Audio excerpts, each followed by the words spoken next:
तो साथियों सलाम नमस्ते सत श्री अकाल और जय भीम जोहार। साथियों आखिर बिहार में गठबंधन की सीटें तय हो गई। कहते हैं ना कि नाना करते प्यार तुम्ही से कर बैठे, करना था इनकार मगर इकरार तुम्ही से कर बैठे। ये जो गाना है दोस्तों, दरअसल बिहार में जो महागठबंधन है या कह लीजिए इंडिया अलायंस है, उसके साथ ये हुआ। ये दरअसल ये कहानी कई दिनों से चल रही थी। कोई बड़े नेता चाह रहे थे कि चट भी हमारी हो पट भी हमारी हो, लेकिन आखिर हुआ वही जिसे होना था। पहले साथियों जान लीजिए कि कितनी सीटों पर कौन दरअसल चुनावी मैदान में उतरेगा। आरजेडी 26 लोकसभा सीट पर अपने उम्मीदवार उतारेगी और कांग्रेस जो है वो 9 सीटों पर। वाम दलों को 5 सीटें मिली हैं, इसमें एमएल यानी कि सीपीआई एमएल माले, तो माले अपने प्रत्याशी आरा, काराकाट और नवादा में उतारेगा। सीपीआई जो है वो अपने प्रत्याशी बेगूसराय में, बेगूसराय की खास चर्चा हम बाद में करेंगे। और सीपीएम को खगड़िया सीट मिली है। कांग्रेस के जो 9 सीटें मिली है वो कहाँ कहाँ मिली हैं वो बताता हूँ। किशनगंज, कटिहार, समस्तीपुर, पटना साहिब, सासाराम, पश्चिम चंपारण, मुजफ्फरपुर, भागलपुर और महाराजगंज, यानी कि इसमें पूर्णिया नहीं है। आप जानते हैं पूर्णिया सीट को लेकर ही ज़्यादा हंगामा है, उसी की कहानी हम बताएंगे। उसका नुकसान दरअसल किसको मिलेगा। वो सीटें हैं औरंगाबाद, गया, जमुई, नवादा, सारण, पाटलिपुत्र, बक्सर, उजियारपुर, जहानाबाद, दरभंगा, बांका, अररिया, मुंगेर, सीतामढ़ी, झंझारपुर, सीवान, जी हाँ सीवान, वही शाहबुद्दीन वाला सीवान, शिवहर, वैशाली, हाजीपुर, सुपौल, वाल्मीकि नगर, पूर्वी चंपारण, पूर्णिया, मधेपुरा या सुपौल और गोपालगंज। अब इसमें देखिए एक पेच है, मधेपुरा या सुपौल। अभी कंफर्म नहीं है कि आरजेडी मधेपुरा में अपना उम्मीदवार उतारेगा या सुपौल में उतारेगा। अब चलिए सारी कहानी आपको बताते हैं। देखिए साथियों, आज के समय जब कहा जा रहा है कि इलेक्शन जो है एक तरफा है, यानी कि सारा झुकाव जो है एनडीए की जानिब है और भाजपा की जानिब है, उसके कई कारण। उसके कारण है मुफ्त राशन, जो कहा जाता है, सरकार कहती है 80 करोड़ लोग, हम विकसित भारत हैं, विकास कर रहे हैं हम, और हमें 80 करोड़ लोगों को मुफ्त राशन देना पड़ रहा। पता नहीं ये कैसा विकास है। खैर, वो जो लाभार्थी हैं वो फायदा है। राम मंदिर का लाभ भाजपा को मिलेगा और सीए एनआरसी इसका भी लाभ भाजपा को मिलेगा। 370 कश्मीर इसका लाभ। तो कहा जा रहा है कि एक तरफा चुनाव होने जा रहा है। और ये जो विपक्ष है इंडिया अलायंस है वो भी समझ रहा है। इंडिया अलायंस के कई नेता खुलेआम कह चुके हैं कि हो सकता है कि इसके बाद चुनाव भी नहीं हो। जब सारी चीजें आपको पता है तो सीटों के बंटवारा में इतनी लेट लतीफी क्यों? बिहार में तो सब कुछ पहले से ही तय था, लेकिन इतनी देरी क्यों हुई? और आज भी जानते हैं, आज जब प्रेस कॉन्फ्रेंस हुई तो उसमें तेजस्वी बाबू लापता थे, वो शामिल नहीं हो सके। कहा गया कि वो दिल्ली में जल्दीबाजी में प्रेस कॉन्फ्रेंस हुई। अब्दुल बारी सिद्दीकी ने, एक पुर्जा था उनके हाथ में, जल्दी जल्दी वो प्रत्याशी कौन, किस पार्टी के प्रत्याशी कहाँ से होंगे उनके नाम की घोषणा की। हालांकि प्रत्याशी के नाम की घोषणा नहीं की, जगह यानी कि कौन सी सीट किसे मिलने जा रही है। और भी 1-2 प्रांतीय स्तर के नेता थे, कांग्रेस के भी थे और आरजेडी के भी थे। दरअसल पेच फंसा हुआ था। ये मामला कई दिनों से चल रहा है बिहार में। साथियों, हम इसकी कहानी आपको आगे बताएंगे। आपसे गुजारिश है कि आप अगर यूट्यूब देख रहे हैं तो हमारा सब्सक्राइब कर लें यूट्यूब चैनल, और आप अगर हम फेसबुक देख रहे हैं तो फॉलो करना हरगिज़ ना भूलें। और साथ ही वीडियो ज़्यादा से ज़्यादा शेयर करें, अच्छा लगता है, और लाइक करें, कमेंट करें। और ये सफ़र अकेला है, यदि आप साथ देना चाहते हैं हमारा तो थोड़ी बहुत आर्थिक मदद कर सकते हैं। हमारे यूपीआई नंबर है 8083557257। आप गूगल पे, फ़ोन पे कर सकते हैं। बात पहले सीवान के शाहबुद्दीन के, जो कि आरजेडी के, राजद के संस्थापकों में से रहे। उनकी मौत कैसी हुई वो सभी जानते हैं, कोरोना के दौर में। उनको लेकर एक सहानुभूति अल्पसंख्यक समाज में है। और बेगूसराय के लीडर कहे जा रहे हैं, आज सिर्फ बेगूसराय नहीं पूरे देश में नौजवान लीडर में उनका नाम है कन्हैया कुमार। वह और राजेश रंजन उर्फ पप्पू यादव। ये तीनों अभी इंडिया अलायंस में हो सकते थे। हालांकि कन्हैया कुमार तो इंडिया अलायंस में हैं अब तक, अब पप्पू यादव भी हैं। अब देखिए 4 को क्या होता है। अब 4 का क्या मामला है ये मैं बताऊं। और अब वो छिटक गई हैं कौन, सिवान में अब शहाबुद्दीन साहब नहीं रहे, उनकी पत्नी हिना शहाब। खबर है कि वो वहां से निर्दलीय चुनाव लड़े। अब आप बताइए, जबकि तीनों बड़ी ताकत थी, इंडिया अलायंस आरजेडी का गठबंधन जो है, जिसमें लेफ्ट भी है कांग्रेस भी है, यह लाभ आरजेडी को भी होता, इंडिया अलायंस को भी होता अगर इनका इस्तेमाल किया जाता तो। लेकिन क्यों, आखिर क्या घबराहट है लालू प्रसाद यादव को, क्यों इनसे दूर भागते रहे। देखिए कुछ दिनों पहले तस्वीर वायरल हुई, पिछले वीडियो मैंने बताया था आपको, लालू यादव तेजस्वी यादव से पप्पू यादव मिलते हैं और दिन में जो है वो दिल्ली में कांग्रेस दफ्तर में कांग्रेस ज्वाइन करते हैं और अपनी जो पार्टी थी जनाधिकार मंच, जनाधिकार पार्टी, उसका भी विलय कांग्रेस में कर देते हैं। और तब से तय हो जाता है कि चुनाव जो है पूर्णिया से कांग्रेस के टिकट पर पप्पू यादव ही लड़ेंगे। और उनके लड़ने से फायदा क्या होगा, यह भी बातें हम लोगों ने बताई थी। देखिए पैन बिहार उनकी एक पहचान है। कभी वो बाहुबली रहे होंगे, लेकिन वो लगातार सांसद रहे, विधायक रहे, और हर जगह दुख सुख में वो हमेशा आगे रहते हैं। सिर्फ पूर्णिया में ही नहीं, बिहार का कोई भी क्षेत्र हो, कोरोना के दौर में आपने देखा होगा उन्हें, उसके बाद बाढ़ जब आई थी पटना में तब भी लोगों ने देखा, जहां कोई नहीं पहुंच रहा था वहां पप्पू यादव पहुंच रहे थे।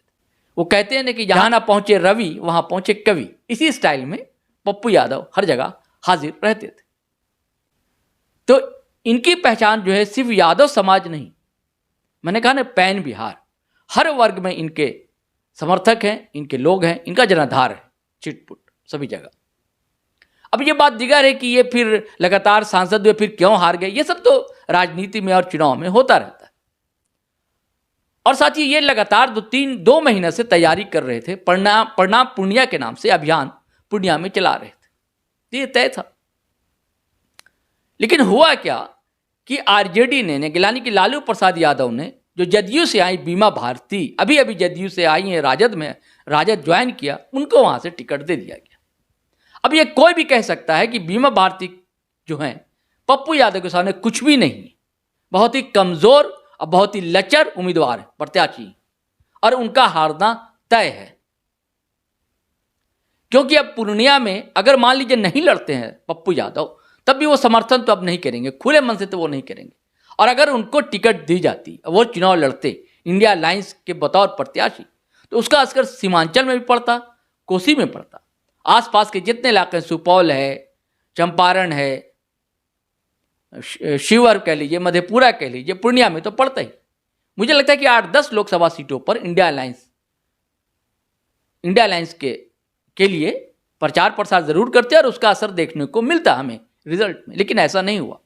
और ऐसे ही अगर कन्हैया कुमार को टिकट दी जाती कांग्रेस से, बेगूसराय से, तो कई क्षेत्रों में फायदा मिलता, कॉन्फिडेंस में आते वो कन्हैया कुमार। ऐसा नहीं कि आज प्रचार नहीं करेंगे, करेंगे ही, लेकिन वो खुले मन से नहीं कर पाएंगे। उनके कई बयान भी इधर आए।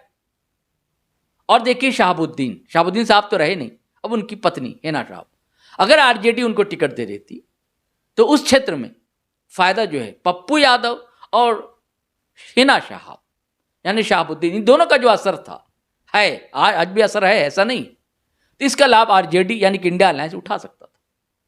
लेकिन ऐसा नहीं हो सका। यह क्या जिद थी लालू प्रसाद यादव की या तेजस्वी यादव की? कहा जाता है कि उन्हें डर है, वो चाहते हैं, उनका एक सपना है, पुत्र मोह में फंस गए हैं। उनका एक सपना है कि किसी भी तरह तेजस्वी बाबू को मुख्यमंत्री की गद्दी पकड़ा दी जाए, सत्ता नशी करा दिया जाए, जीते जी, वो यही चाहते हैं। कौन? लालू प्रसाद यादव। लेकिन उसमें अड़ंगा कहाँ है?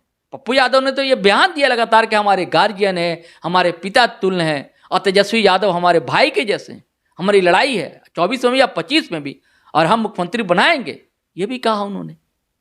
कन्हैया कुमार से भी क्या घबराहट थी भाई, उसका कोई वैसा समीकरण भी नहीं है, लेकिन उभरता हुआ तो नेता है, हर वर्ग में उसके समर्थक हैं, जैसे कि पप्पू यादव के। तो इन दोनों से घबराते हैं।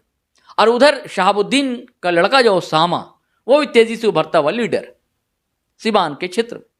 हालांकि चुनाव जो है उनकी माँ यानी कि हिना शहाब यानी कि शहाबुद्दीन मरहूम की पत्नी लड़ रही हैं। उन्होंने कह दिया कि हम निर्दलीय लड़ेंगे। और एक बात और बता दें, उन्होंने अपनी पार्टी लाइन जो है वैचारिक लाइन जो उनकी वो भी क्लियर कर दिया। जबकि AIM के तरफ से उन्हें ऑफर दिया गया था कि आप चाहें तो मजलिस से चुनाव लड़ सकती हैं, लेकिन उन्होंने इनकार कर दिया, नहीं हम मजलिस से चुनाव नहीं लड़ेंगे। इसका क्या अर्थ है? इसके माने ये है कि वो नहीं चाहती कि वो इनकी आइडेंटिटी जो है एक मुस्लिम की हो जाए, क्योंकि भाई सब कोई जानते हैं कि मुस्लिम परस्त पार्टी कही जाती है मजलिस, तो किनारे हैं वो। उन्होंने सेकुलर लाइन, सोशलिज्म की लाइन पकड़ी। और इसका नुकसान किसको होगा? इंडिया अलायंस को होगा।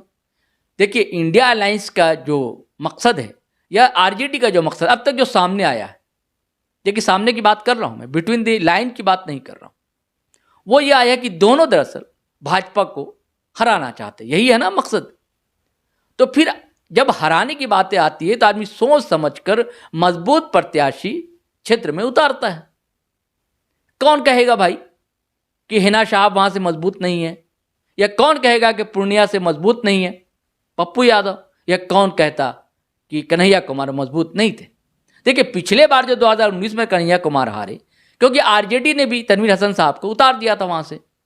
तो आज अगर इंडिया अलायंस का एक प्रत्याशी होता, अब जो वहां से खड़े हुए हैं, वहां से यादव जी हैं कोई CPI से जिनको टिकट मिली बेगूसराय से, ठीक है विधायक रहे हैं, लेकिन उनका वैसा जनाधार, उनकी वैसी शख्सियत नहीं है जो कि कन्हैया कुमार की।